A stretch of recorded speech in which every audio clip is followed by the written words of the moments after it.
마태복음 5장 3절에서 10절의 말씀 우리 한 목소리로 합독합니다.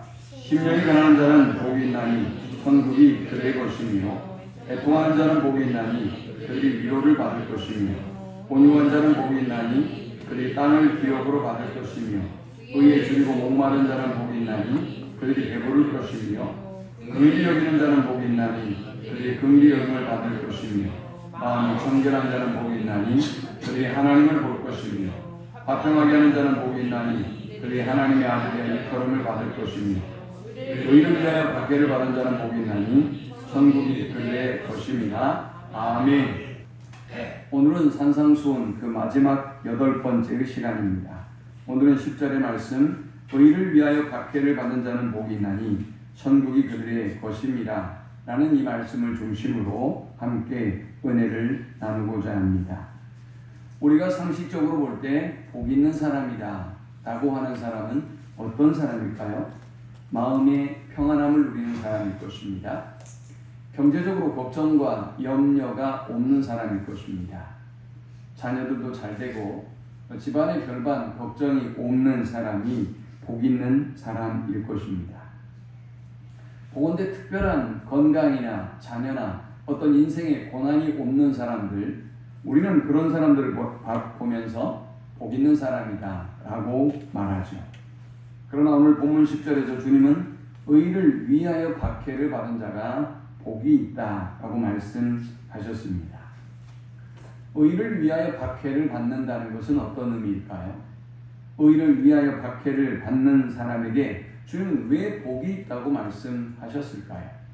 또 의를 위하여 박해받는 자에게는 하나님이 어떤 복을 약속하고 계시는 것일까요? 마태복음 16장 21절에는 예수께서 제자들 앞에서 자신에게 닥칠 고난과 어려움을 말씀하시는 사건이 등장합니다. 예수께서 자신에게 닥칠 이 고난과 핍박을 이야기하자 베드로가 깜짝 놀라서 예수님을 붙잡고 강변합니다. 주여 그리 마옵소서, 이 일이 결코 주께 미치지 아니하리이다 라고 베드로는 주님을 말려섭니다. 이때 주님은 이렇게 말씀하셨습니다. 예수께서 돌이키시며 베드로에게 이르시되 사탄아 내 뒤로 물러가라. 너는 나를 넘어지게 하는 자로다. 내가 하나님의 일을 생각하지 아니하고 도리어 사람의 일을 생각하는도다 하시고, 이 예수께서 제자들에게 이르시되 누구든지 나를 따라오려거든 자기를 부인하고 자기 십자가를 지고 나를 따를 것입니다. 누구든지 제 목숨을 구원하고자 하면 잃을 것이요 누구든지 나를 위하여 제 목숨을 잃으면 찾으리라. 사람이 만일 온 천하를 얻고도 제 목숨을 잃으면 무엇이 유익하리요? 사람이 무엇을 주고 제 목숨과 바꾸겠느냐 라고 말씀하셨습니다. 주님의 말씀은 주님을 따르는 제자의 길을 걷는 우리 모두에게 이렇게 환난과 박해와 고난이 찾아온다 라고 말씀하신 것입니다. 우리가 이 고난을 피하게 됐을 때 그 고난을 이 세상에는 피할 수 있는 것 같지만 사실 그 고난을 피해서 온 천하를 얻은 것 같지만 그러나 그는 모든 것을 잃은 자다 라고 말씀하고 있습니다. 그러나 역으로 우리가 주님을 위하여 우리 자신을 희생하고 또 우리 자신을 잃어버리면 주님은 그로 하여금 온 천하를 얻게 할 것이다 라고 말씀하셨습니다. 자, 그렇다면 우리는 오늘 주님이 말씀하신 의를 위하여 박해를 받는 것은 무엇인가를 함께 살펴보려고 합니다. 사람이 어떤 때 고난을 받을까요? 여러분이 어떤 일을 잘못했을 때 고난과 환난이 찾아옵니다. 여러분이 투자를 잘못했거나 여러분이 길을 잘못 선택했거나 여러분이 자녀의 교육을 잘못했거나 여러분이 어떤 잘못을 저질렀을 때 여러분에게 고난과 어려움이 찾아오는 것입니다. 두 번째, 우리에게 고난과 어려움이 찾아오는 이유는 우리가 실수를 할 때입니다. 우리가 살아가다 보면 여러 가지 실수를 많이 하지 않습니까? 이런 실수가 우리로 하여금 그 따끔한 대가를 지불하게 만듭니다. 1979년 12월 12일 대한민국 역사에서 참 아픈 사건이 터졌습니다. 전두환과 노태우를 중심으로 하나회라고 하는 군의 사조직이 쿠데타를 일으켰고, 그리고 우리나라는 대혼란에 빠지게 되었습니다. 이때 많은 사람들이 대세를 따르게 됩니다. 언론도 대세를 따랐고 정치인들도 대세를 따릅니다. 수많은 군인들도 내가 살 방법, 내가 이제 성공할 방법이 무엇인가를 너무나 잘 알고 있기 때문에 대세를 따랐습니다. 그러나 그 당시에 대세를 따르지 않았던 세 인물이 있었습니다. 육군 참모총장이었던 정승화라고 하는 분이 그분입니다. 또 수도방위사령부의 장태환이었죠. 그 다음 마지막 세 번째 육군 헌병감이었던 김진기라고 하는 분이 대세를 따르지 않습니다. 여러분 같으면 어떻게 하시겠습니까? 지금은 여러분들이 이 쿠데타의 편에 섰던 사람들을 향해서 함부로 손가락질하고 욕하지만, 과연 여러분이 그 자리, 그런 어떤 군인의 직책, 정치인의 위치에 있었다고 한다면 여러분은 어떻게 하셨을 것 같습니까?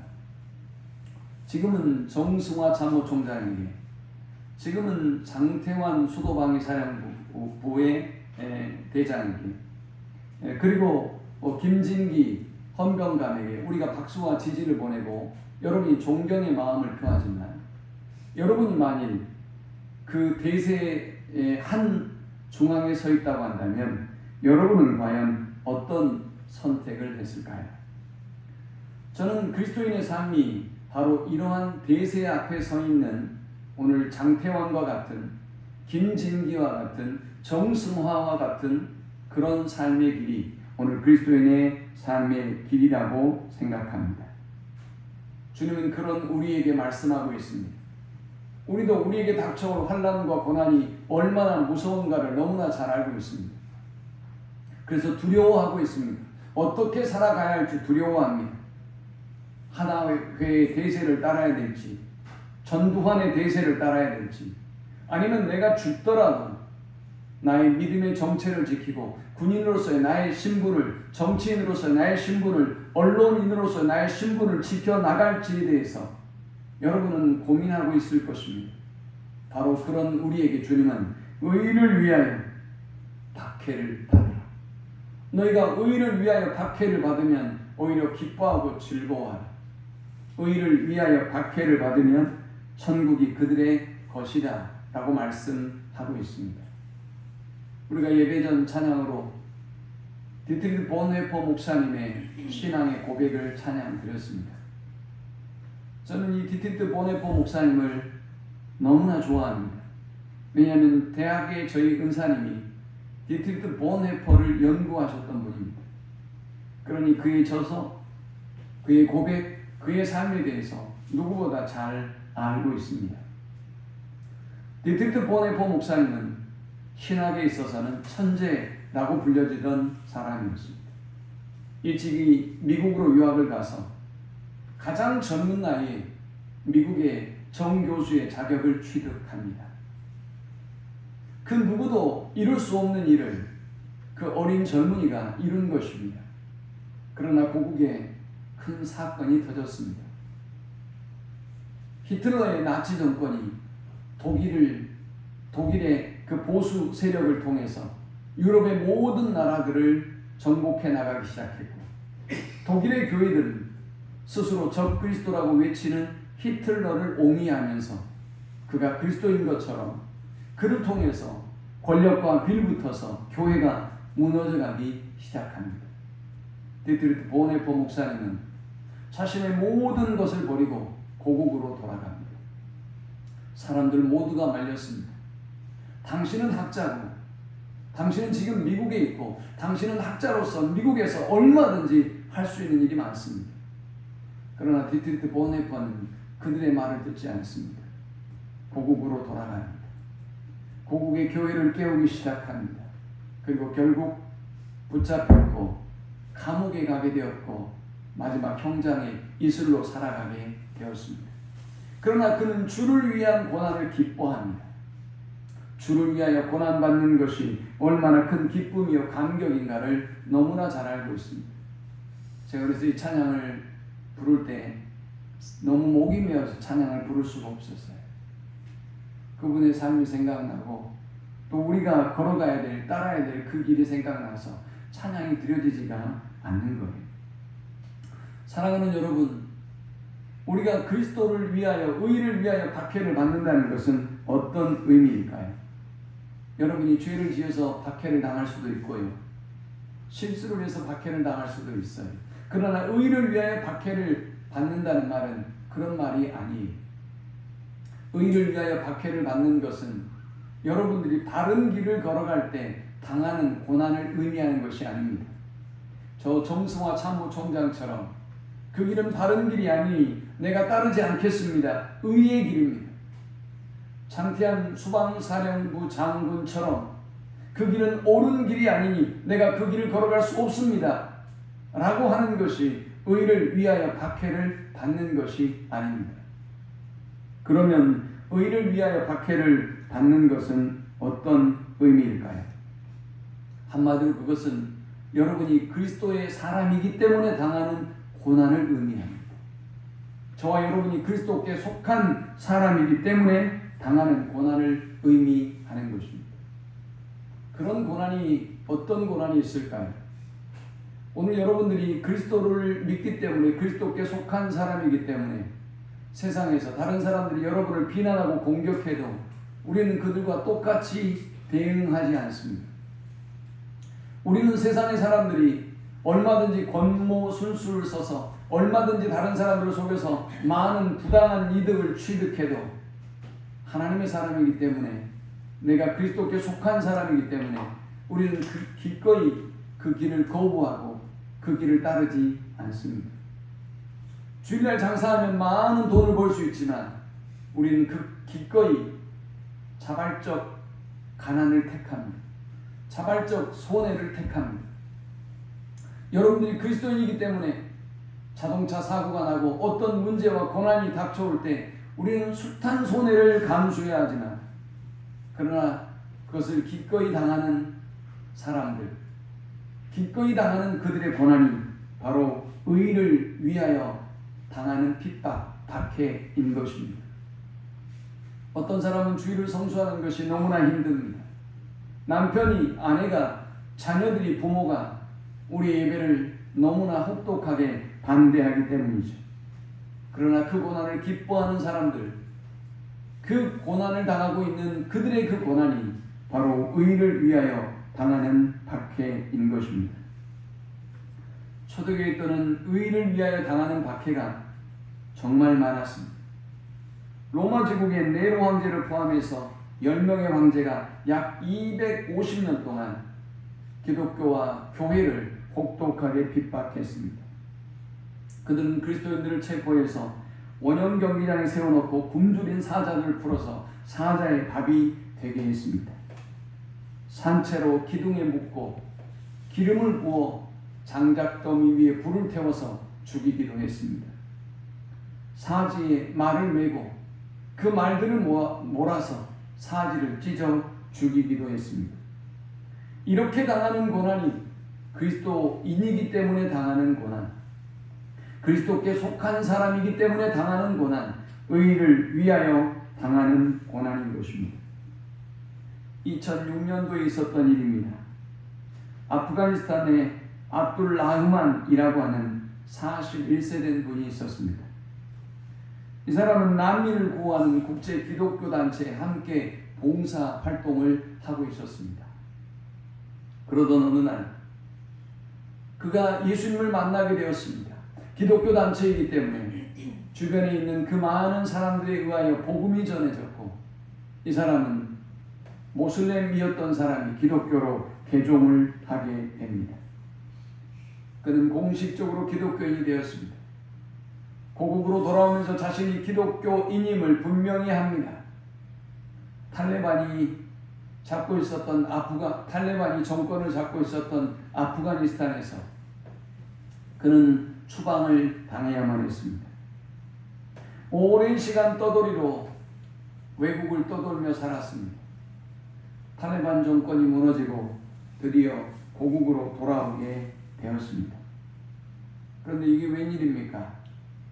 고국으로 돌아와서 자기 집에 돌아왔는데 자기 가족들이 이 압돌 라흐만을 경찰에 신고합니다. 너는 배신자다. 너는 우리 신을 버렸고 너는 우리 조국과 우리 가족을 버렸다. 경찰에 그를 신고해서 그는 다시 경찰서에서 조사를 받게 됩니다. 경찰이 회유합니다. 한 번만 당신의 신앙을 거부하고 하나님을 모른다고 하고 믿지 않겠다고 이야기해라. 그러면 너는 너희의 가정으로 돌아갈 수 있고 너희의 나라에 살 수 있다 라고 그를 회유합니다. 그때 압둘라흐만은 이렇게 고백합니다. 나는 그리스도인입니다. 나는 하나님을 믿습니다. 나의 믿음을 위해서라면 죽음쯤은 조금도 두렵지 않습니다. 바로 이것이 의를 위하여 박해를 받는 것입니다.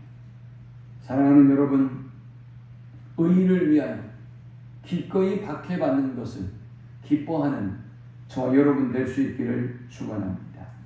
의를 위하여 박해를 받는 것을 우리가 어떻게 기뻐할 수 있을까요? 제가 한 주간 말씀을 묵상하면서 생각해 보았습니다. 의를 위하여 박해를 받는 것을 어떻게 기뻐할 수 있을까? 그런데 문득 이런 생각이 떠올랐습니다. 대부분의 부모들은 자녀들을 위하여 자녀들이 잘 되고 자녀들이 성공하고 자녀들이 잘 배우는 삶을 위해서 자신의 모든 것을 희생합니다.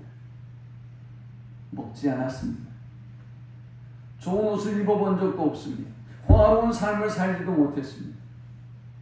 지금 젊은 세대들이 여행을 하고 호화롭게 살아가는 삶은 우리의 부모 세대에는 상상할 수 없는 일이었습니다. 그들은 단순히 나의 희생을 통해서 나의 헌신을 통해서 자녀들이 잘 되는 것 그거 하나를 바라보며 추위와 싸웠고 더위를 견뎌냈으며 혹독한 시련과 어려움을 이겨냈습니다.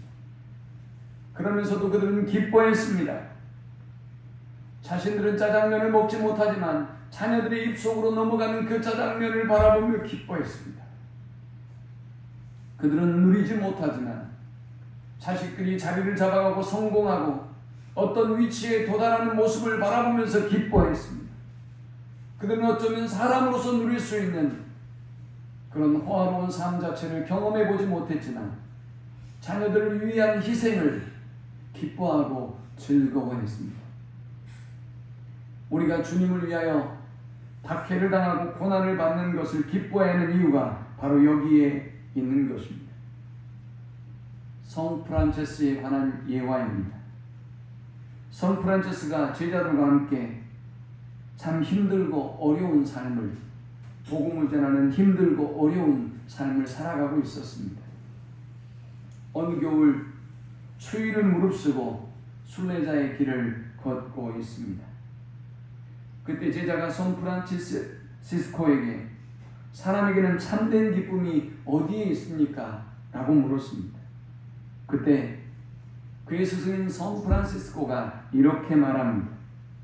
형제여, 우리가 아무리 거룩한 덕과 감화의 모범을 보여준다 해도 거기에는 완전한 기쁨이 없어.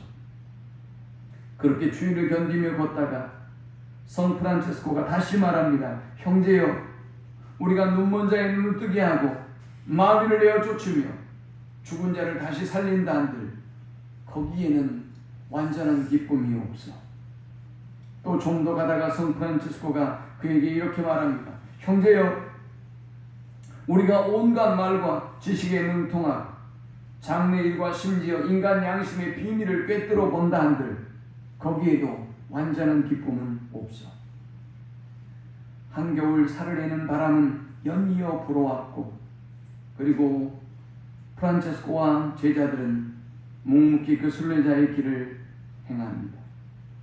성 프란체스코가 또 제자들에게 이렇게 말했습니다. 형제여, 우리가 선교에 아주 능하여 이교도와 불신자를 모두 회심시켜 그리스도를 믿게 한다 할지라도 거기에는 완전한 기쁨이 없어.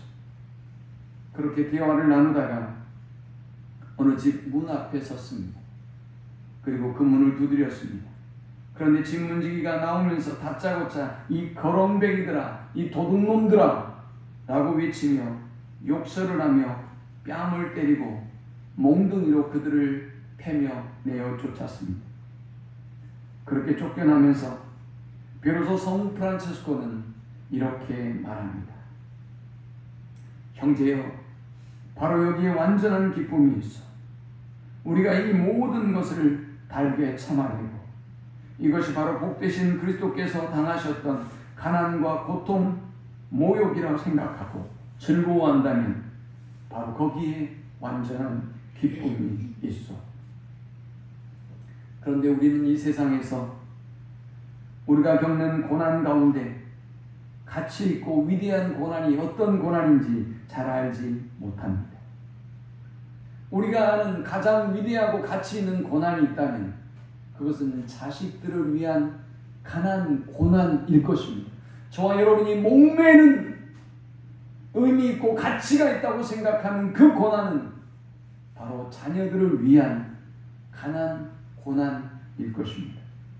그러나 사랑하는 여러분, 우리 주님은 여러분의 자녀들보다 훨씬 더 가치 있고 소중한 고난이 있다고 말씀합니다. 그것이 주님의 나라를 위한 고난이고 그것이 주를 위한 고난이라고 말씀합니다. 주님은 우리가 주님을 위하여 욕을 당하고 주님을 위하여 박해를 받고 주님 때문에 모든 사람들이 거슬러서 대적해서 악한 거짓말로 우리를 공격할 때 오히려 기뻐하고 즐거워하라 라고 말씀하고 있습니다. 사랑하는 여러분, 박해를 받는 것도 어려운데 어떻게 우리가 이 박해와 고난을 기뻐하며 즐거워할 수 있을까요?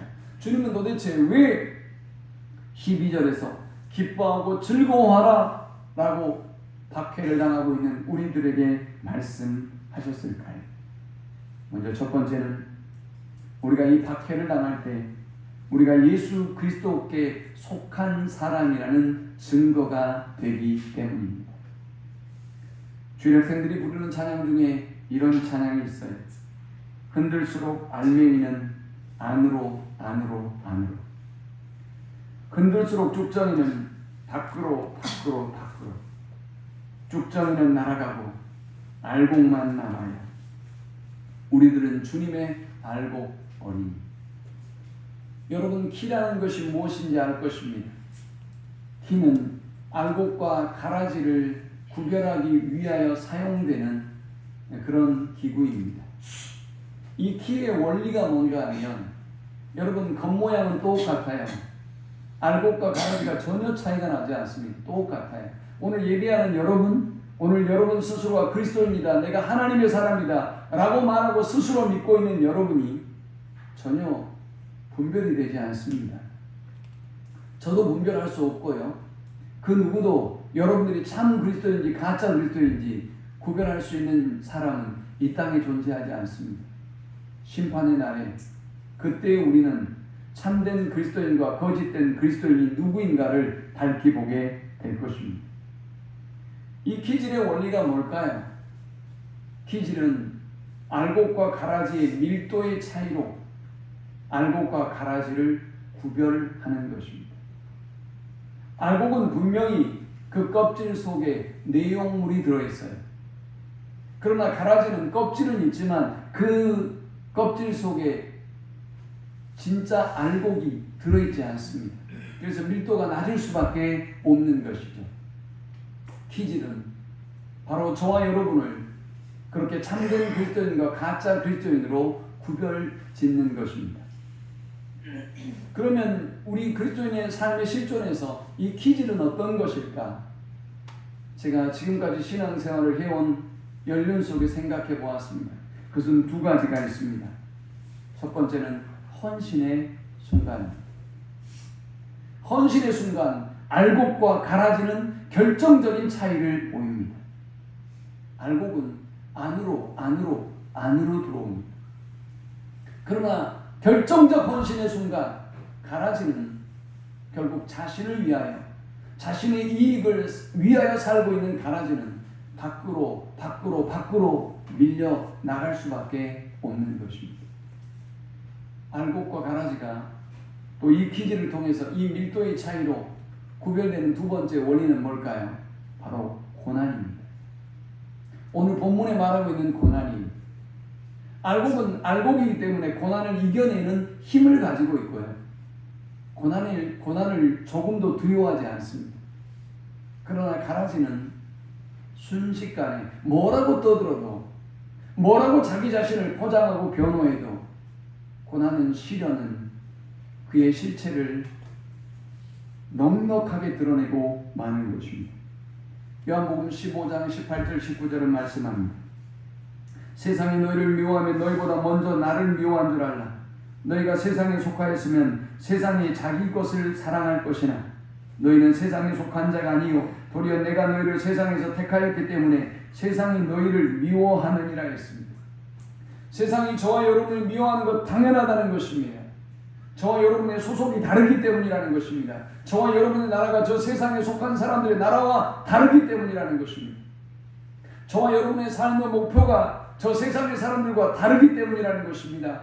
저와 여러분이 즐거워하고 기뻐하는 것이 저 세상의 사람들과 다르기 때문에 저 세상 사람들은 저와 여러분을 미워하고 싫어할 수밖에 없다라는 것입니다.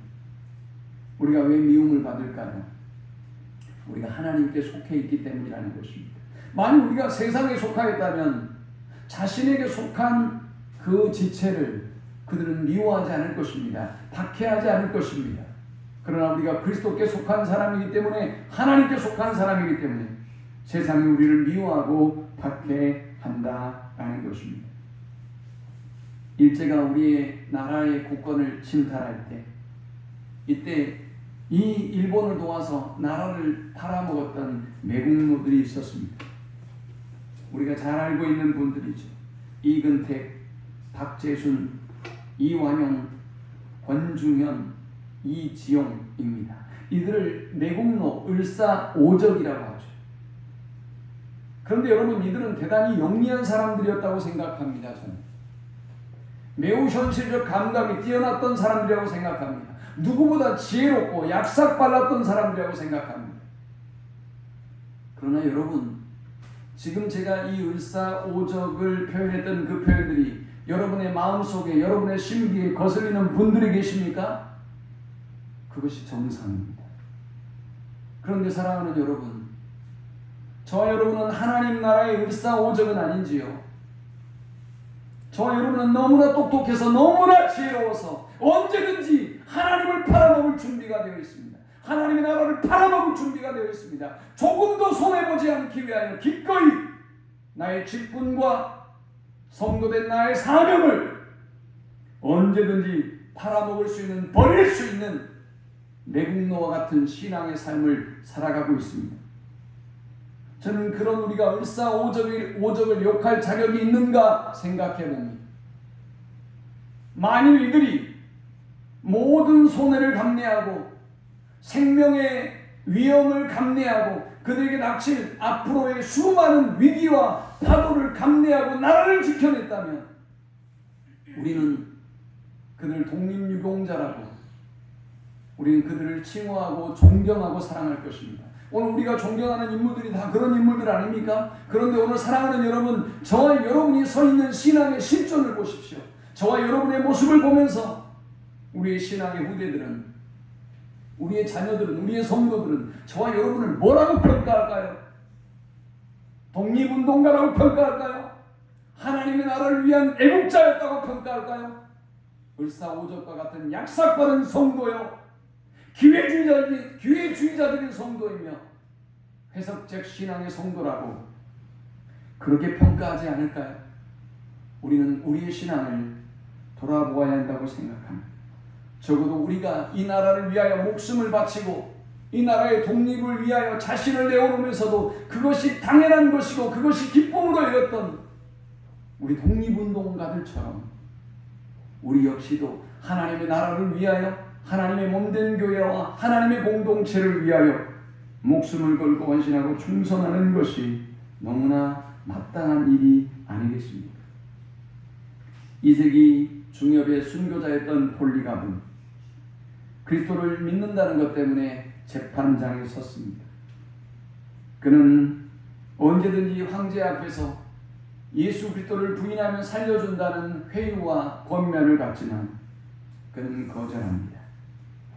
그의 유명한 말은 우리가 너무나 잘 알고 있습니다. 내가 86년 동안 그를 섬겼으나 나를 한 번도 저버린 일이 없다. 어떻게 나를 구원하신 나의 왕을 내가 저주할 수 있단 말이다. 재판관이 이번에는 그를 산채로 불에 태워 죽이겠다고 위협합니다. 폴리갑은 그때 이렇게 말합니다. 당신이 붙인 불은 순간이지만 지옥의 영원한 불길은 결코 꺼지지 않을 것이다. 결국 폴리갑은 화형을 당합니다. 화형을 당할 때 폴리갑은 하늘을 우러러보며 이렇게 기도했다고 합니다. 전능하신 주 하나님, 내가 이러한 영광을 받을 수 있도록 허락해 주셔서 감사합니다. 다른 순교자들과 함께 그리스도의 잔에 참여할 수 있게 해주셔서 감사합니다. 이를 인해 당신을 찬양하며 영광을 돌립니다. 우리가 주님을 위하여 박해를 받는 것, 그것은 슬픈 일이 아닙니다. 그것은 부끄러운 일이 아닙니다. 성도가 걸어갈 수 있는 최고의 영광의 길인 것입니다. 우리가 김자진 장군이 걸었던 길을 슬픈 길이라고 말하지 않습니다. 안창호 선생이 걸었던 그 길을, 안중근 의사가 걸었던 그 길을 수치스럽고 부끄러운 길이라고 말하지 않습니다. 주를 위하여 박해를 받고 주를 위하여 가난과 핍박을 당하는 것을 최고의 기쁨과 영광으로 여기는 사람들, 바로 그들이 그리스도 예수의 사람인 것입니다. 우리가 주를 위하여, 의를 위하여 박해를 받는 것을 왜 기뻐해야 하는 것일까요? 두 번째 이유는 박해를 받는 것이 예수님의 고난에 참여하는 길이기 때문입니다. 베드로전서 4장 12절을 말씀합니다. 사랑하는 자들아, 너희를 시련하라고 하는 불시험을 이상한 일 당하는 것 같이 여기지 말고 오직 너희가 그리스도의 고난에 참여하는 것으로 즐거워하라. 이는 그의 영광을 나타내실 때 너희로 즐거워하고 기뻐하게 하려 합니다. 너희가 그리스도의 이름으로 욕을 받으면 욕 있는 자로다. 영광의 영 곧 하나님의 영이 너희 위에 계십니다. 너희 중에 누구든지 살인이나 도적질이나 악행이나 남의 일을 간섭하는 자로 고난을 받지 말려며 만일 그리스도인으로 고난을 받은 즉 부끄러워하지 말고 도리어 그 이름으로 하나님께 영광을 돌리라. 우리가 주를 위하여 주님과 함께 고난을 받을 수 있다면 그것은 가문의 영광이라는 것입니다. 우리가 주님의 고난에, 그 거룩한 고난에 참여하고 그 일에 동참하고 있는 것이 최고의 기쁨과 영광이다라는 것입니다. 바울과 실라는 더욱 복음을 전하다 감옥에 갇힙니다. 그러나 그들은 전혀 두려워하지 않습니다. 감옥 안에 기뻐하고 찬송합니다. 하나님이 기뻐하고 찬송하는 그들을 긍휼히 여기시고 옥문을 열어주셨고 착고가 풀려지는 놀라운 기적을 경험하게 되었습니다. 사랑하는 여러분, 의를 위하여 박해를 당하고 고난을 받고 있다면 기뻐하십시오. 여러분이 하나님의 자녀라는 증거이고 여러분이 하나님께 속한 사람이라는 확인을 해주시는 결과이며 또 우리가 그리스도의 거룩한 고난에 동참하고 있다는 그 영광의 신분을 얻었음을 의미하기 때문입니다. 우리가 지금 고난과 어려움을 당하고 있어도 분명한 믿음의 확신을 가져야 합니다. 로마서 8장 28절을 말씀합니다. 우리가 알거니와 하나님을 사랑하는 자 곧 그의 뜻대로 부르심을 입은 자들에게는 모든 것이 합력하여 선을 이루느니라. 저와 여러분이 그리스도를 위하여 당하는 어떤 고난도 어려움도 합력해 선을 이룰 것이라고 주님은 분명히 약속하고 있습니다. 고린도전서 10장 13절도 말씀합니다. 사람이 감당한 시험 밖에는 너희에게 당한 것이 없나니 오직 하나님은 미쁘사 너희가 감당치 못할 시험당함을 허락지 아니하고 시험당할 즈음에 또한 피할 길을 내사 너희로 능히 감당하게 하시느니라. 우리가 그리스도를 위하여 고난을 받을 때 하나님은 감당할 힘을 주시겠다고 말씀합니다. 하나님은 피할 길을 내고 계신다고 분명히 우리에게 약속하고 있는 것입니다. 자, 그렇다면 끝으로 우리가 의를 위하여 핍박을 받을 때 하나님이 주시는 복은 무엇일까요? 주님은 오늘 본문에서 말씀하고 있습니다. 11절에 나로 말미암아 너희를 욕하고 박해하고 거짓으로 너희를 거슬러 모든 악한 말을 할 때는 너희에게 복이 있나니. 저와 여러분이 그리스도인으로 살아갈 때 우리가 잘못한 것이 아니에요. 우리가 실수한 것이 아니에요. 우리가 그리스도인이라는 그 실존적인 이유 때문에, 그 신분 때문에 우리는 욕을 당합니다. 우리는 박해를 당합니다. 우리가 그리스도인이라는 그 이유 때문에 사람들은 거짓을 유포하고, 그리고 그 거짓말로 인하여 우리를 거스리는 거짓말로 인하여 우리는 참 혹독한 고통과 아픔을 경험해야 합니다. 그러나 주님은 그런 우리에게 복이 있다라고 말씀하셨습니다. 어떤 복이 있는 것일까요? 주님은 우리에게 두 가지 복을 약속하고 있습니다. 먼저 10절에 천국이 그들의 것입니다 라고 말씀합니다. 오늘 여러분이 그리스도를 위하여, 하나님의 나라를 위하여, 하나님의 몸된 교회를 위하여 박해를 당하고 있는지요? 고난을 당하고 있는지요? 세상 속에서 여러분들이 그리스도인인지도 알아보지 못한 채 그렇게 잘 적응하고 살아가고 계시는지요? 주님, 우리가 이 땅에 살아가면서 이렇게 박해와 어려움을 당할 때 기뻐하고 즐거워하라고 말씀하셨습니다. 왜입니까? 천국을 소유하게 될 것이기 때문입니다. 여러분, 천국에 소망이 없는 사람은 고난을 당할 이유가 없습니다. 박해를 당할 이유가 없습니다. 왜 우리가 무엇 때문에 박해를 당한다는 것입니까? 앞으로 보장된 미래를 바라보지 않는 사람은 지금의 공부하는 그 노력과 아픔을 경험하지 않을 것입니다.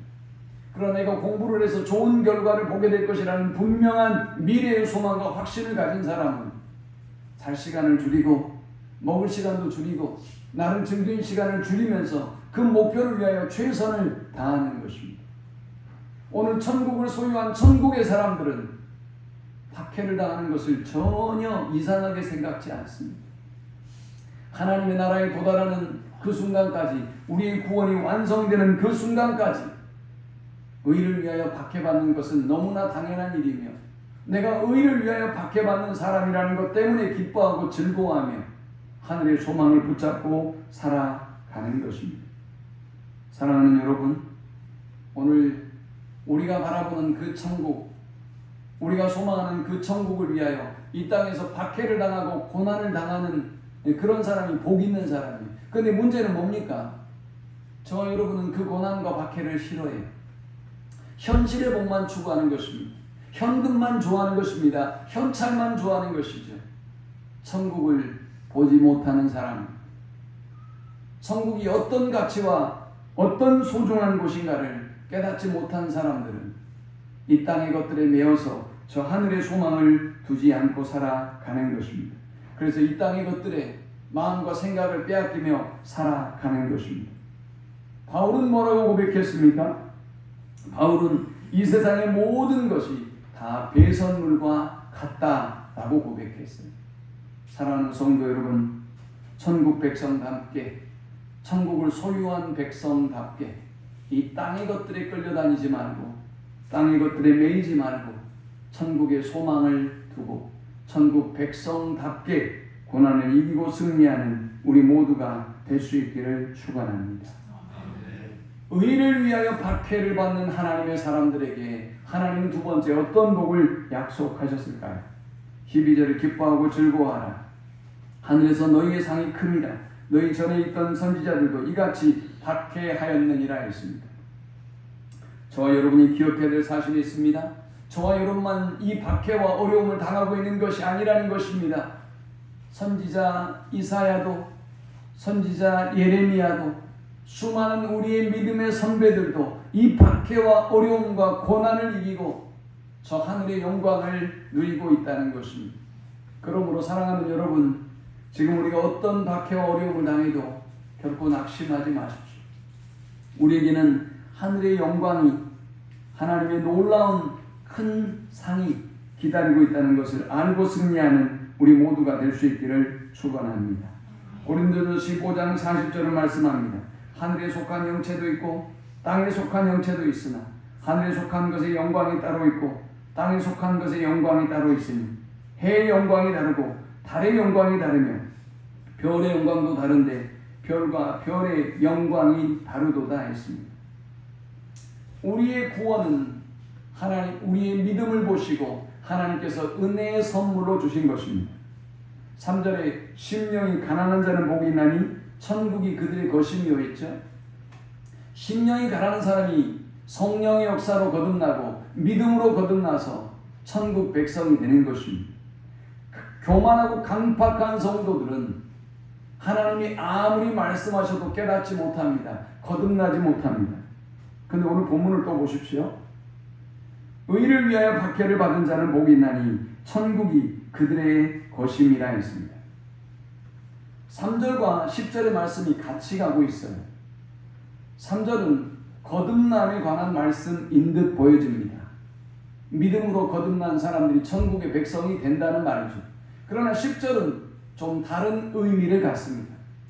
어떤 사람이 진짜 천국에 도달하고 구원의 완성을 맛보느냐? 의를 위하여 박해를 받는 사람, 의를 위하여 박해를 이겨낸 사람들이 천국에 입성하게 되고 그들의 믿음이 참된 믿음이며 그들이야말로 천국을 소유한 하나님의 백성이다 라는 것입니다. 사랑하는 여러분, 그날의 영광은 다르다고 분명히 고린도전서 15장은 말씀합니다. 우리가 구원을 받는 것은 믿음으로 받기 때문에 구원을 받지만 그러나 이제 우리가 천국에서 받는 상은 다를 것입니다. 어떤 사람은 영광스러운 구원을 경험한 사람도 있을 것입니다. 어떤 사람은 부끄러운 구원을 맛본 사람도 있을 것입니다. 어떤 사람은 큰 상을 받은 사람도 있을 것이고요. 어떤 사람은 작은 상을 받은 사람도 있을 것입니다. 어떤 사람은 부끄러운 구원을 받은 사람도 있을 것입니다. 사랑하는 여러분, 저와 여러분이 의를 위하여 박해받는 것을 조금도 두렵게 생각하지 말고 부끄럽게 생각하지 말고 기쁨으로 이겨내서 우리가 저 하늘나라에 갔을 때 영광스러운 구원을 하나님이 우리를 바라보실 때 정말 착하고 충성된 종이다 라고 칭함을 받을 수 있는 우리 모두가 될 수 있기를 축원합니다. 스데반은 사도행전 7장에서 마지막 설교를 하고 그를 미워하고 증오하는 사람들에 의하여 돌에 맞아 죽습니다. 그러나 그의 모습은 우리가 상상하기에는 우리가 상상하는 죽음과는 너무나 다른 모습입니다. 사도행전 7장 54절에 그들이 이 말을 듣고 마음에 찔려 그를 향하여 이를 갈거는 스데반이 성령 충만하여 하늘을 우러러 주목하여 하나님의 영광과 민 예수께서 하나님 우편에 서신 것을 보고 말하되 보라 하늘이 열리고 인자가 하나님 우편에 서신 것을 보노라 한데 그들이 큰 소리를 지르며 귀를 막고 일제히 그에게 달려들어 성 밖으로 내치고 돌을 칠세 증인들이 옷을 벗어 사울이라는 청년의 발 앞에 듭니다. 그들이 돌로 스데반을 치니 스데반이 부르짖어 이르되 주 예수여 내 영혼을 받으시옵소서 하고 무릎을 꿇고 크게 불러 이르되 주여 이 죄를 그대에게 돌리지 마옵소서 이 말을 하고 산다. 사랑하는 여러분, 오늘 여러분들이 구원을 얻을 만한 참된 믿음을 가지고 있다면 오늘 어떤 박해도 어떤 고난도 우리가 두려워하지 말아야 합니다. 주를 위하여 주님과 함께 당하는 그 고난과 박해를 기뻐해야 합니다. 사모해야 합니다. 주님이 모든 고난과 어려움을 통해서 놀라운 영광의 상으로 큰 상으로 우리를 위하여 준비하고 계심을 믿고 나아가야 하는 것입니다. 을사오적처럼 조그만 핍박과 어려움 앞에 여러분의 믿음의 정체성을, 믿음의 자존심을 팔아먹지 마십시오. 그들은 저주하고 손가락질하면서 오늘 성도로서 직분자로서 사명을, 믿음의 정체성, 여러분의 믿음을 버리지 않는, 그래서 우리가 주님 앞에 섰을 때 착하고 충성된 종이다, 하나님이 예비하신 큰 상을 받는 우리 모든 성도들이 될 수 있기를 축원합니다. 우리 함께 기도하십시다.